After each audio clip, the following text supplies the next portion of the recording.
Welcome back to the deep dive. If you play music, chances are you know, or have maybe even owned, a certain small green box. Oh yeah, iconic. Today we're deep diving into the MXR M169 carbon copy analog delay. It's really one of the most beloved compact effects pedals of the 21st century. Easily, it's everywhere. And this isn't just about, a successful piece of gear. It feels bigger than that. It's like a cultural thing. It took analog delay, which was often big, kind of pricey, maybe a bit fragile. Definitely fragile sometimes. Right, and it made it rugged, accessible, and, well, cool again. Nailed it. So we've dug into the origins, the circuit, which is surprisingly straightforward in some ways, but super effective, and the massive impact this little pedal had, not just for MXR, but the whole industry. It really shifted things. Our goal here is to kind of boil down why this box managed to drag that vintage analog warmth back into the spotlight right when digital was taking over everything. Think of this as your shortcut to understanding the whole modern analog sound. Yeah, what that actually means. Okay, let's unpack this. So you got to understand the timing. 2008. That's when MXR, part of Jim Dunlop, launches the carbon copy. And the market, it was just saturated with digital delays. Everyone was chasing perfect, crystal clear repeats. It does seem almost like swimming upstream, doesn't it? So the notes suggest MXR was specifically answering that digital trend. Was it just reactive, or were they seeing something others weren't, like a gap? Oh, it was definitely strategic. They saw that digital was winning on the spec sheets, longer delay times, pristine repeats. I know, technical stuff. Exactly. Yeah. But players were missing. The vibe, that classic sound. The modulated repeats you'd get from the old giants like an Electro-Harmonix Memory Man, maybe a Boss DM2. Ah, right, the legendary ones. But those were huge and kind of temperamental. Totally. Yeah. Tone kings, but yeah, big commitment in terms of space and reliability sometimes, especially on the road. And that's where the carbon copy made its first really smart move, the packaging.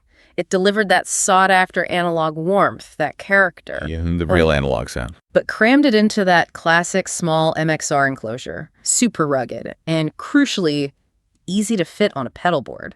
That physical format, the small size, you can't overstate how important that was. Yeah. Our research shows it just took off immediately.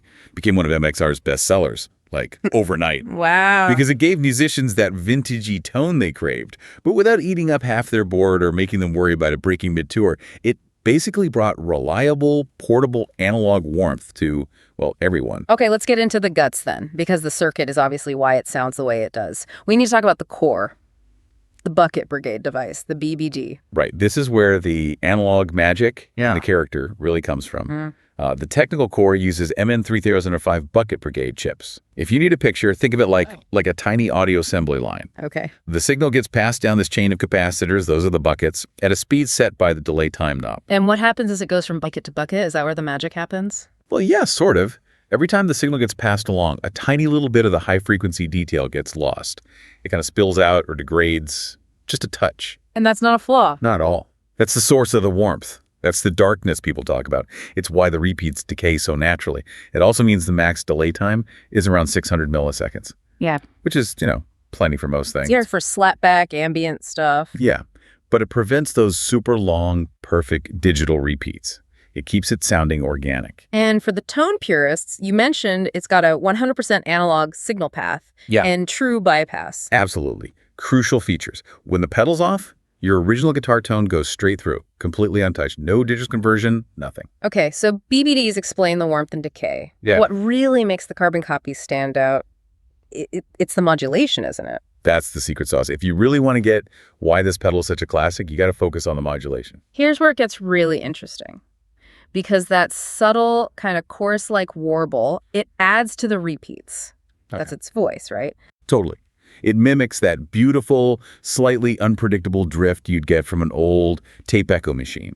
One that's maybe seen a few miles. Like the tape is stretching slightly or the motor isn't perfectly steady. Exactly that kind of vibe. That organic shimmer is what makes it sound so alive compared to, say, a very precise digital delay. And the story behind it, based on the materials we looked at, is just fantastic. Right. The insight here is amazing. That mod button, the feature everyone loves, and those internal trimpos that control the speed and width of the modulation. Hold on, let's just clarify trimpos for anyone listening. They're basically tiny little knobs inside the pedal. You usually need a screwdriver to adjust them. Right. They're for fine-tuning the circuit at the factory, mostly. Not really meant for the player to mess with constantly. Precisely.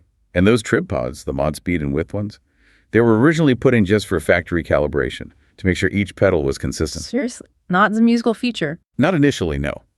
But the engineers, while they were calibrating, they heard the sound, this gorgeous, lush warble, and realized, hang on, this sounds amazing. Wow. They basically stumbled onto this beautiful musical effect by accident during a technical procedure.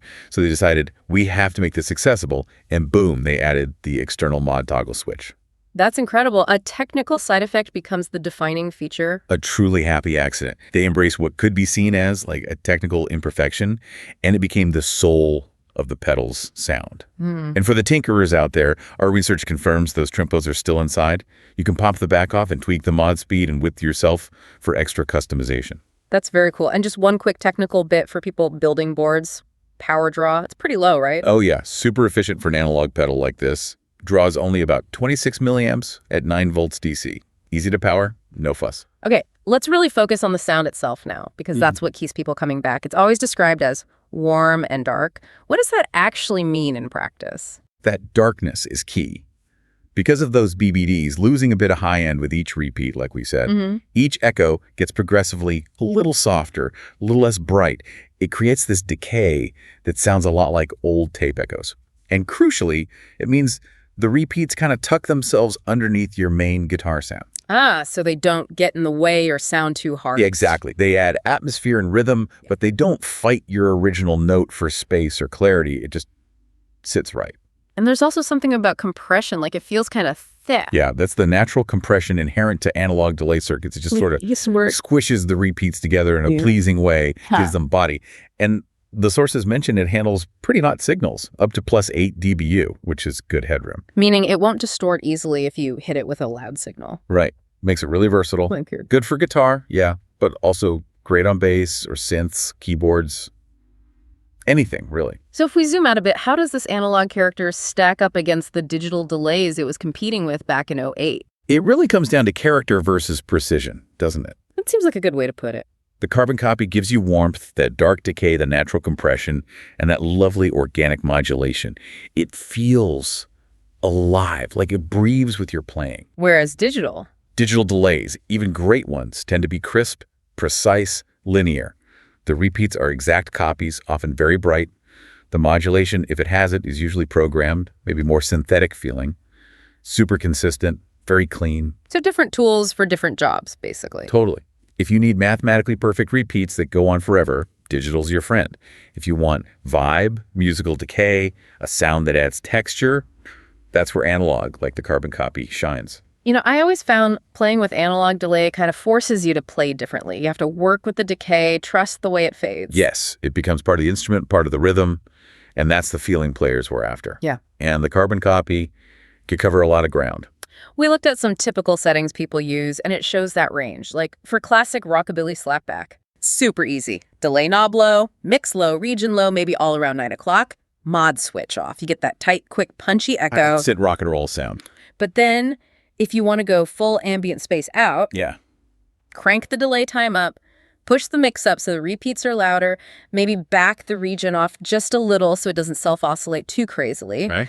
And then hit that mod switch, engage the warble. Suddenly you got these dark, swirling, decaying textures washing around. Perfect for ambient pads or, psychedelic jams. So really versatile from just 3 knobs and a switch. Amazingly so. Okay, looking beyond just the sound, this pedal really had a huge legacy, didn't it? It wasn't just another delay pedal for MXR. Absolutely not. It fundamentally revitalized MXR's delay offerings. Before the carbon copy, analog delay was maybe seen as a bit niche, dominated by those big, expensive, sometimes finicky vintage boxes. Right, boutique or vintage territory. This pedal just blew that wide open. It repopularized analog BBD delay in a massive way. It basically set the new standard for what a compact, affordable, great-sounding analog delay should be. Countless pedals tried to copy it. So it defined that modern analog sound we talked about. What does that mean exactly? Yeah, I think it did. It means capturing that vintage character, the warmth, the decay, the vibe, but making it reliable enough and maybe just hi-fi enough for modern players and professional use. So bridging the gap, old school tone, new school practicality. Exactly. You get the analog goodness, but also true bypass, a solid metal box you can stomp on every night. That's the bridge. And that appeal, that bridge, you see it in who uses it, right? It's not just one type of player. Not at all. It's everywhere. You see it on boards of players known for totally different things, like the Edge from U2, a master of rhythmic delay. Uses it. Wow. Yep. John Mayer uses it for that warm, bluesy sort of depth. Andy Summers from The Police, another effects legend. And then you've got guys like Kevin Parker from Tame Impala really leaning into that modulation for the psychedelic textures. That's a seriously diverse list. Rock, blues, post-punk, psych rock. Shows how versatile and just plain good it sounds across genres. And that success, that longevity, it led to spin-offs, right? A whole carbon copy family tree grew out of it. They were smart. They listened to feedback. Some players loved the core sound, but wanted maybe a touch more brightness in the repeats. So 2015, they released the Carbon Copy Bright. Same circuit, basically, just voiced differently. Exactly. Same BBD heart, just tweaked for a little more high-end clarity on the echoes. And then for the players who wanted more features. Right. The demands of modern pedal boards kept growing. So in 2017 came the Carbon Copy Deluxe. Bigger box, but it added stuff usually found only on digital units, tap tempo, rhythmic subdivisions, even presets. Wow, presets on an analog delay. Yeah, pretty cool. But crucially, it kept that all-analog signal path and the core carbon copy tone. Yeah. Best of both worlds for some players. And finally, they went smaller. Yep. 2019, the Carbon Copy Mini. Managed to shrink the whole thing down even more, which is amazing for crowded boards. And they cleverly put switches inside to let you choose between the original voicing and the bright mode and turn the mod on or off. It's pretty impressive how that core circuit proved so adaptable. It really speaks to the fundamental quality of the original design. It can be tweaked, expanded, shrunk down, but that essential character remained. So what does this all mean? When you boil it down, why has this little green pedal lasted so long and stayed so relevant? I think that Carbon Copy's success proves something really fundamental about music gear, maybe about music itself. It showed that sometimes musical imperfection, that warmth, that analog decay, that subtle drift and warble can be way more valuable, more inspiring than just sterile, perfect accuracy. Like character trumps specs sometime. Exactly. And it delivered that character, that high-quality classic tone, in a format that was suddenly affordable and practical for pretty much everyone. It was the pedal that really democratized good analog delay. Couldn't have said it better myself. And finally, let's circle back to that modulation story, because it feels like the core lesson here, that defining feature, the shimmer that everyone loves, it came about by accident during calibration. Yeah, the engineers weren't trying to design a cool new sound effect. They were just trying to make sure the pedals were built consistently. They found beauty while aiming for precision. They weren't inventing, they were measuring, and they found music instead. Incredible, isn't it? So this leaves us with a thought for you, the listener. How often does the most valuable, most defining characteristic of a tool, whether it's in music or maybe business or art, whatever you do, how often does that arise not from some grand, calculated design, but from embracing a beautiful accident, a technical imperfection that turns out to be perfect? Something to think about. Maybe listen for those happy accidents in the tools you use every day. Sometimes that calibration setting, that weird side effect, that might just be the magic you never knew you needed. Well said. That's been the deep dive into the MXR Carbon Copy Analog Delay. Thanks for joining us. See you next time.